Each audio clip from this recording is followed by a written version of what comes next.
Continuer avec un formulaire. D'accord, on va venir sur la page formation, plutôt dans l'arborescence, ici on a ces différentes pages qui ont été créées avec des liens de la page à qui faire ces pages. Maintenant, la page licence, master, doctorat, pour le moment, elle ne touche pas.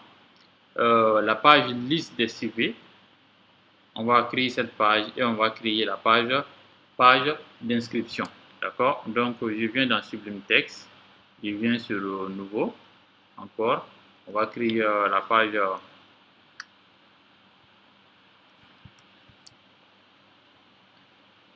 Université, plutôt. On vient sur Nouveau. Ça va être la page liste des CV. D'accord, le titre de la page liste des CV. Et je vais mettre comme contenu liste des CV. Bien. Liste des CV, on va les définir comme titre de niveau 1, H1. On ferme la balise et je viens tout simplement ici pour mettre H1. Ce sera liste CV. Vous voyez, liste CV, tout est collé. Ou bien je peux mettre un tiret d'en bas entre les deux. Liste CV, c'est bon, HTML. Et elles viennent d'apparaître. Donc, dans mon dossier, pour 1920, c'est ça. Non. Liste CV, on va aller vers le dossier qui contient. On va l'ouvrir avec Google Chrome. Oui, liste des CV, c'est ici qu'il va avoir la liste des CV disponibles. Par exemple, mon CV, il y a mon nom qui va apparaître, le nom des autres étudiants, ainsi de suite. D'accord, c'est dans cette page qu'on aura ça. Donc, dès qu'on clique sur un CV, un nom, donc le CV de la personne va apparaître. Pour le moment, il n'y a que mon nom. D'accord, donc je vais ajouter, je vais mettre mon nom.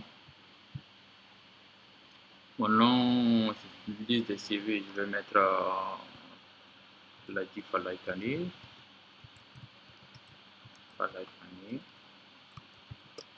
Enregistrer. Vous voyez, mon nom vient d'apparaître. Donc, lorsqu'on clique sur Ladi Falaikani, on doit pouvoir accéder à mon CV qui est là. Donc, je vais fermer la page CV. Je vais même fermer toutes ces autres pages-là. Accueil ici, je vais fermer. Donc, on a la page d'accueil qui est là. On a la page liste des CV. Donc, liste des CV, pour pouvoir faire en telle sorte d'accéder à mon CV, je dois créer un lien href égale les guillemets. Maintenant, sur la page CV qui est là. Et sur cette page CV, on voit le module CV.html. On ferme la balise. Je mets à enregistrer. Vous voyez, il y a mon nom. Mon nom est mon nom ici c'est l'hypertexte qui est dans la balise encre H. Encre ça s'écrit avec comme ça, la balise encre ça s'écrit comme ça. Et je vais mettre ça en commentaire. Encre ça s'écrit comme ça. D'accord? C'est ce qui définit A permet de faire la balise lien. Bien, enregistré. Donc j'ai ça. On va visionner l'intérieur de la page liste des CV. Vous voyez, dès que je clique sur ça, et directement, j'ai accès à mon CV. D'accord? Pour le moment, je n'ai pas mis les liens de retour. D'accord? Donc, je préfère, on va pas toucher à ça. Dès que je clique sur mon nom, et je vais directement accéder à mon CV, comme vous pouvez voir. Donc, dans CV, je vais modifier encore le titre. Dans CV, je vais tout simplement mettre ici CV. CV.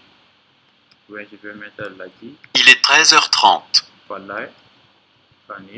CV. Enregistrer. Et le nom du CV aussi, on va changer. On va changer le nom du fichier. Pour le moment, je vais le fermer ici d'abord. On va fermer ici. Je vais le changer. On va changer ce nom renommé. Ladi tiré d'en bas CV tout simplement. Vous voyez Ladi tiré d'en bas CV. Vous voyez maintenant que le nom à changer ici. Donc si on l'ouvre, maintenant c'est l'ADI tiré d'en bas CV. Maintenant dans notre fichier liste des CV, le premier lien qu'on avait fait c'était cv.html. cv.html n'existe plus, ça a été changé en l'ADI CV. Donc quelqu'un qui laisse ce bout de code comme ça et que si la personne venait dans la page, ici il a dit fallait, en cliquant sur CV, ça va amener, ça va amener la personne nulle part, d'accord, ou bien va essayer de l'amener sur un fichier qui est introuvable. Donc dans le code source, tu dois aussi ajouter le même nom comme c'est défini ici, c'est l'ADI tiré d'en bas CV, puis je vais enregistrer. Et si on venait à actualiser ça, regardez, maintenant j'ai accès à mon CV. Donc pour les autres étudiants, on va faire la même chose. Bien, après avoir défini ça, après avoir défini la liste des CV maintenant, ça c'est bon, on doit créer la liste le fichier d'inscription. Donc, nouveau, contact, page d'inscription, je vais mettre inscription,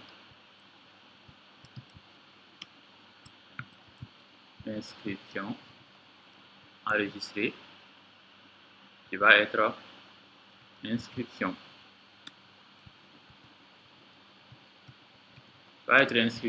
Enregistré. D'accord. Donc à l'intérieur ici, il va y avoir un formulaire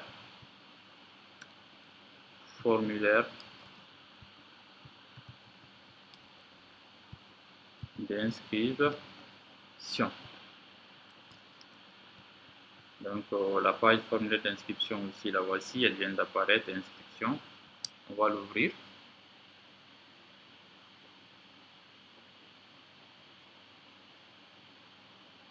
Formulaire d'inscription. Je vais aussi le définir comme un titre de niveau supérieur. H1. Et ici, H1. Pour le moment, je préfère utiliser la balise H1 pour ne pas compliquer les choses en intégrant la balise font pour mettre font size, pour mettre font family et ainsi de suite. D'accord. Pour le moment, on va se contenter avec ces simples balises de mise en forme avant de continuer. Alors, notre formulaire d'inscription, ça va être quoi? Allons-y voir sur le site Campus Mali. D'abord, on va essayer de voir leur exemplaire de formulaire. Puis, on va essayer de créer la même chose chez nous. D'accord, campusmali.ml. Allons voir sur Campus Mali.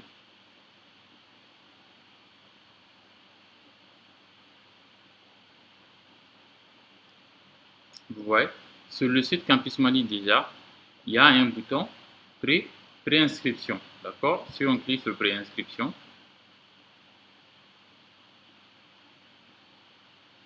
la connexion est un peu lente.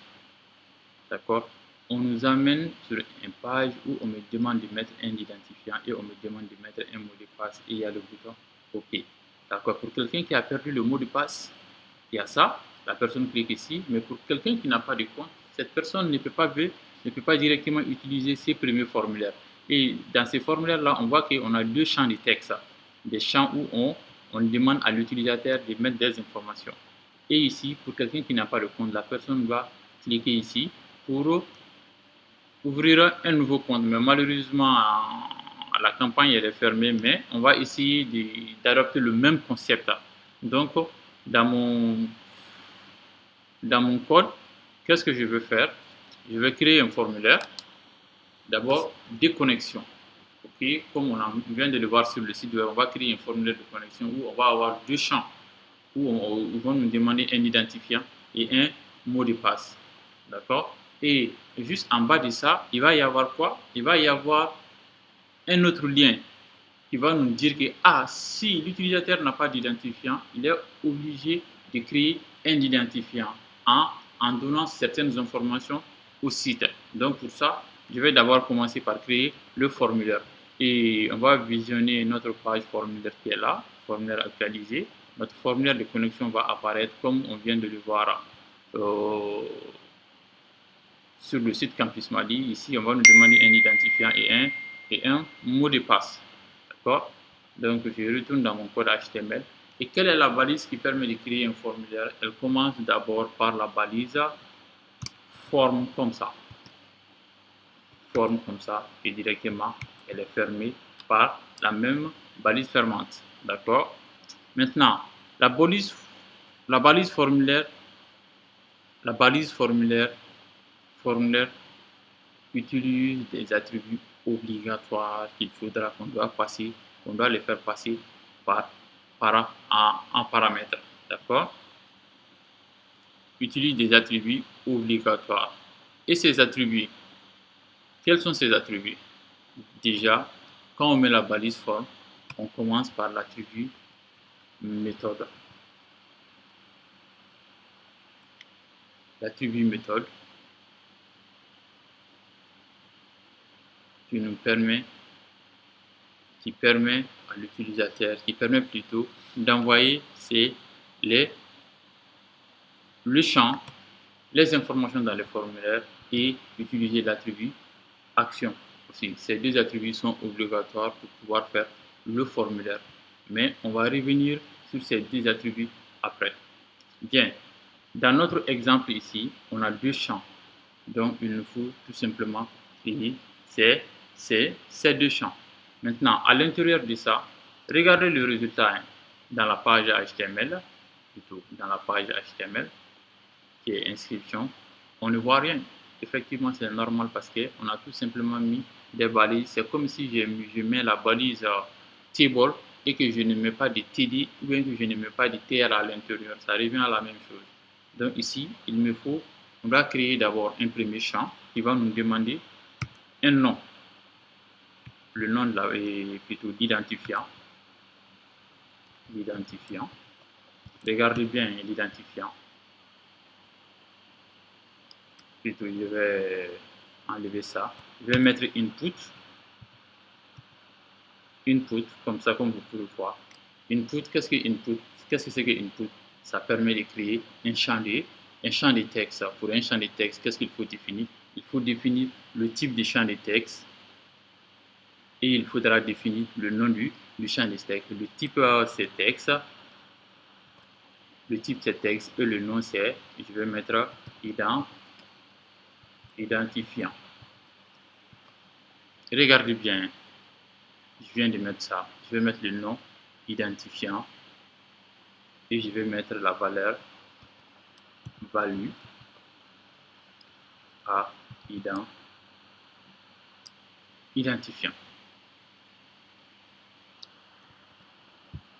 Donc, pour le cas du site web, regardez, voyez identifiant, on a un champ de texte ici. Pour notre inscription, qu'est-ce qu'on va avoir? Si on actualise et que je viens cliquer sur enregistrer et que je viens cliquer sur actualiser, vous voyez, j'ai le même champ de texte.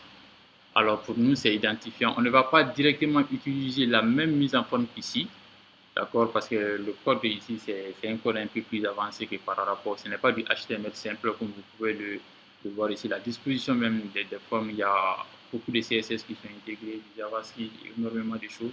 Mais pour nous, ça va être un résultat classique. Vous voyez que je viens de mettre un champ de texte dans lequel on peut saisir une information. Donc ici, champ de texte, donc devant, juste avant, je vais mettre identifiant. Et je mets 2 points. Enregistrer. Actualiser. Vous voyez, j'ai identifiant. J'ai le champ de texte. Donc, ici, on va mettre en bas ici, mot de passe. Dans le mot de passe, c'est la même chose. Dans le mot de passe, c'est la même chose. Input, type, texte, name, mot de passe, value, mot de passe.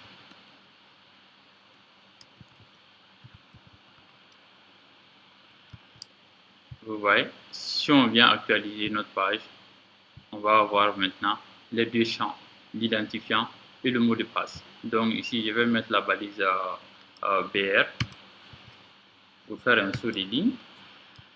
Donc, qu'est-ce que je vais avoir? Vous voyez, les deux vont être l'un en dessous de l'autre. Vous voyez, voici mes deux champs. Voici mes deux champs. Donc ici, je vais mettre l'identifiant et en bas ici, je vais mettre le mot de passe. Maintenant, dans value, je vais enlever ça pour le moment pour une meilleure lisibilité. Après, on va revenir sur ça. La valeur. Donc, regardez le résultat. Vous voyez, j'ai mes deux champs de texte. J'ai mes deux champs de texte. D'accord? Alors, ce n'est pas fini. Après avoir mis les identifiants, sur le site Campus, on peut voir qu'il y a un bouton OK, ou il y a un bouton enregistrer, ou il y a un bouton envoyer. Si on met les identifiants, il faut cliquer sur envoyer pour envoyer les informations. Donc, on va créer ces boutons. D'accord? Bien. On va créer ces boutons. Pour ça, pour le bouton, ça va être le bouton utilise un type, ça utilise la même balise input, type, ok, name, la même chose, ça utilise la même balise, mais c'est juste que c'est les paramètres qui changent. Le type n'est plus texte, car si on met texte, ça va être un champ de saisie. Alors pour le bouton, ça va être submit. Et le name, ça va être l'information sur le bouton que je vais mettre envoyer. Donc regardez le résultat. Regardez le résultat. Vous voyez, ici c'est mis validé. Vous voyez, ici c'est mis validé. Plutôt, c'est la valeur que je devais mettre name, plutôt envoyer. Je vais mettre en haut. Je vais mettre en haut. Je vais mettre en haut value. Plutôt. On va enlever même name. Pour le moment, on n'en a pas besoin. On va enlever name. D'accord. Value. Envoyer. Donc, regardez le résultat. Vous voyez que le bouton vient d'apparaître. Vous voyez, ici, j'ai affaire à un bouton. Si j'ai affaire à un bouton. D'accord.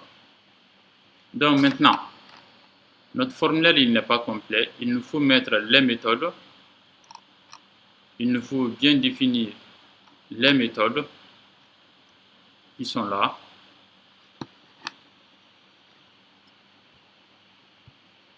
La méthode dans la balise forme, l'attribut de la méthode, en fait, la méthode va prendre deux valeurs, soit post ou bien get. La méthode ici prend que deux valeurs possibles, soit post qui est là, ou bien ça prend un get, mais on ne met pas les deux. D'accord? Mais quelle est la différence? La méthode get, en général, en général est déconseillé car il est limité par rapport à la méthode post. D'accord? La méthode post permet au formulaire d'envoyer les informations dans la requête HTML.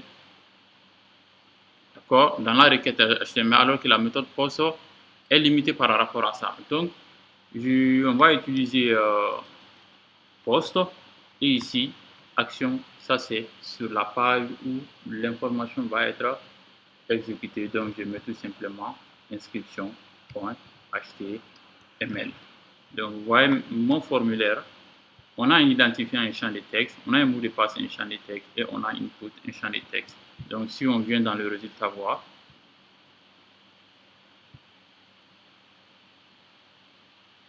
okay. Donc, qu'est-ce qui va se passer? Je vais mettre une autre balise IPR ici. Donc, le résultat va être ça.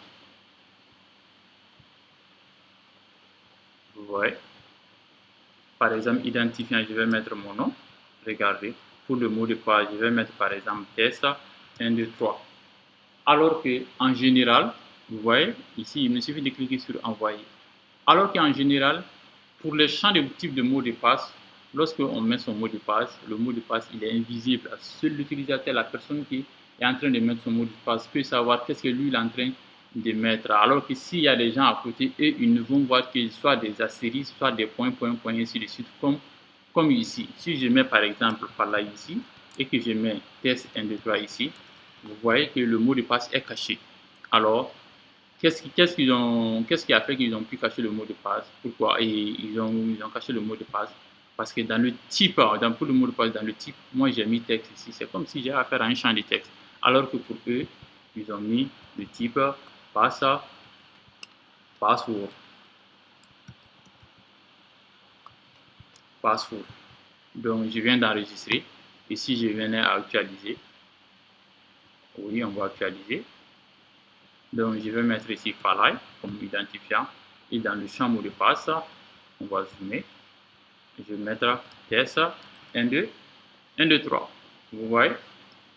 Donc, c'est un peu ça notre formulaire d'inscription. Bon, ce n'est pas le formulaire d'inscription, mais c'est le formulaire de connexion. Donc, je vais définir ici formulaire. Je vais mettre connexion. Je vais mettre connexion 2 points. Connexion 2 points. Donc, voici notre formulaire de connexion. On met l'identifiant envoyé, on clique sur envoyer. Donc, avant de continuer, je vais mettre deux informations comme c'est écrit ici sur le site web ici. Mot de passe perdu, cliquez ici. Créer un mot de passe, cliquez ici. Donc, je vais faire la même chose ici. Mot de passe perdu. Cliquez ici. Créer un compte.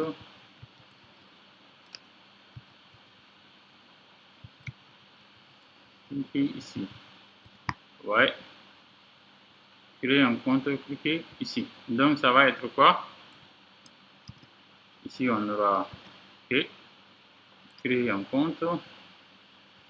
Cliquez ici. Donc, on va voir la même chose. Non, pour nous c'est ici. Oui. Ouais, mot de passe perdu, cliquez ici. Créer un compte, cliquez ici. Donc, je vais mettre un souligné, la balise VR. Enregistrer. Et je viens actualiser. Ouais. Donc, on va essayer de faire des mises en forme sur ça maintenant. Pour mettre les deux paramètres en bon et en due forme. Donc, pour ça, je vais enrichir, ajouter une autre balise. Je vais ajouter une autre balise.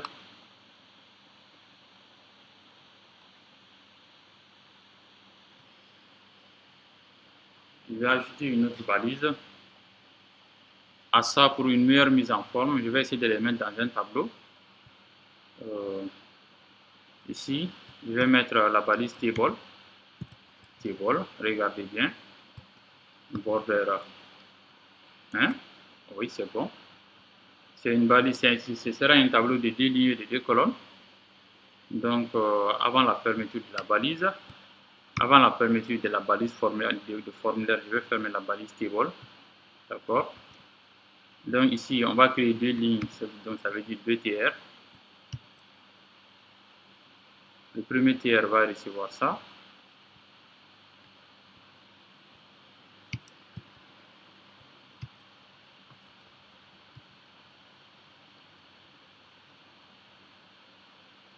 Le second TR, en fait, c'est 3 lignes.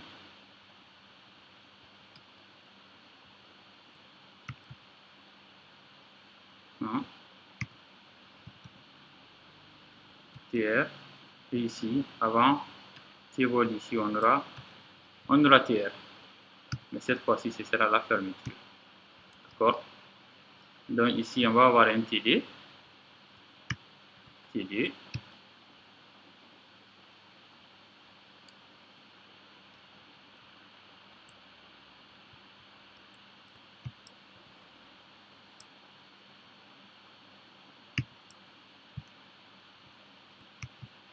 TD. Donc la balise BR qui est là, je vais supprimer ça. TD. Bien, ça c'est bon. Donc ici, ce sera la même chose. TD. Et ici, la fermeture et l'ouverture de TD. Et la balise BR qui est là va être supprimée. TD. Oui. Et pour finir, on va faire un TD, 2 TD plutôt, fermeture, ouverture. Pourquoi? Vous allez comprendre la raison tout de suite. Pourquoi? Maintenant, si on regarde le résultat, vous voyez, ça va bien mettre en forme mon formulaire. Vous voyez maintenant, dans le TD que j'ai mis ici où il n'y a rien, c'est ce qui correspond à ça. Vous voyez maintenant que mon formulaire la mise en forme de mon formulaire est correcte. Alors, il me suffit seulement de venir mettre pour la table, de mettre border à 0. Vous voyez, comme vous pouvez voir ici. Et lorsque je retourne actualiser le contenu de ma page,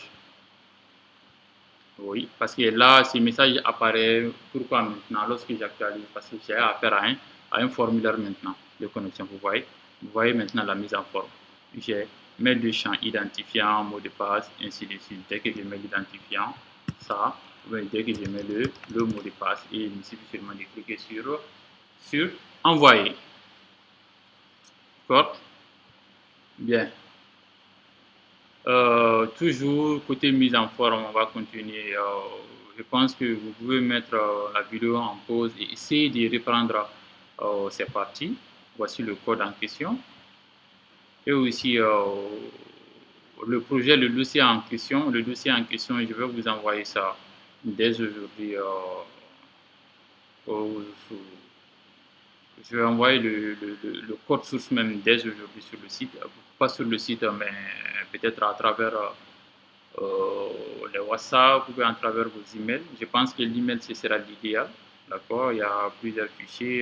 Je vais tout simplement compresser le dossier et vous envoyer ça. Comme ça, vous aurez le code source avec vous et vous pourrez le regarder et essayer de reprendre. D'accord?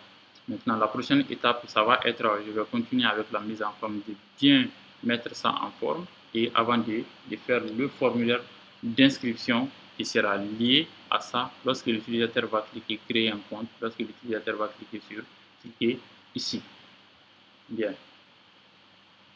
Sur ce,